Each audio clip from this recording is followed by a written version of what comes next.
дуруд ба шумо дӯстони гиромӣ. Имрӯзҳо тақрибан дар чемпионатҳои Осиё таътил ва истироҳат идома дорад ва мо кӯшиш кардем ки ба ин нигоҳ накарда барномаи худро манзури шумо гардонем.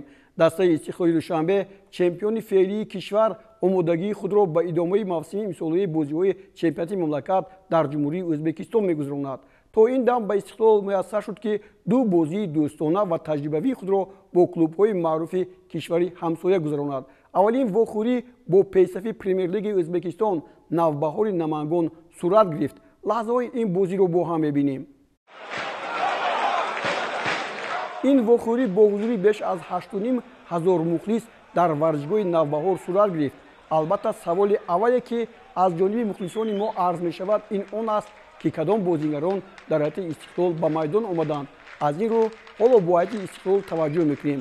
Рустам Якимов, Аҳтам Назаров, баъдан Далер Имомназаров дар дахаи 70, Владислав Касминин, Темур Парсвания, Глеб Грачев, Муҳаммадҷон Раҳимов, Саёди Ковусшо дахаи 85, Идрис Амину, Алиҷони Кароматуллозода дахаи 70, Шаҳром Сулаймонов, Алишер Мирзоев дахаи 60, Ислом Зоиров, баъдан Парвиз Бокиохунов 85, Манучер Ҷалилов, сипас Рустам Соиров дахаи 70, Шервонӣ Мабадшоев ба майдон омаданд. Бозӣ бо ҳуҷумҳои тарафайн сурат гирифт ва Диёр Туропов дар дахаи 27 ҳисобро боз кард. Баъди 2 дақиқа соҳибони майдон дар назди дарвозаашон хатогӣ содир карданд ва довар ба дарвозаи соҳибони майдон зарбаи пеналти таъин кард ки онро капитани Истиқлолиҳо Манучер Ҷалилов дар дақиқаи 29 ба нишон расонид. Ҳар ду даста имкон доштанд ба дарвозаи якдигар боз гол зананд. Дар як маврид Истиқлол тавонист ки голи дуввумро ба нишон расонад, аммо довар бо шарҳи вайрон кардани қоида ин голро ба ҳисоб нагирифт ва вохӯрӣ бо натиҷаи баробарӣ ба поён расид. Дастаи Навбаҳор дар Премер-лигаи Ӯзбекистон ҳоло дар зинаи аввал ҷойгир буда 7 ғалаба, 4 мусовӣ ва 2 бохт дорад ва шумораи имтиёзҳояш ба 25 адад баробар аст.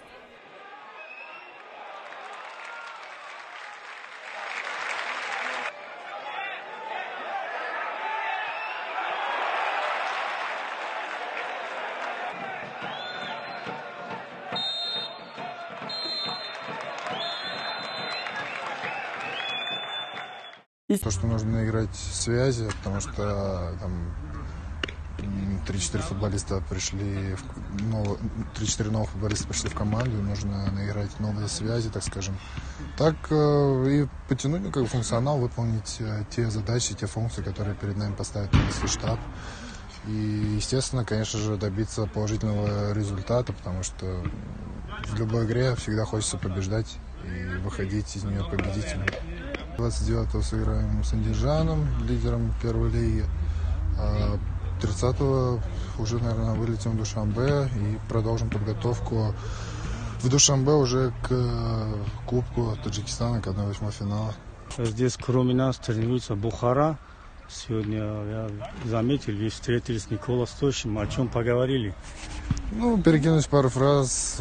Я к ним очень часто захожу, мы с ним не виделись 3 года. До этого, когда он был в Душанбе, мы очень тепло общались. Сейчас мы очень тепло общаемся, и, можно сказать, и с семьями. Так пошутили, вспомнили, что было.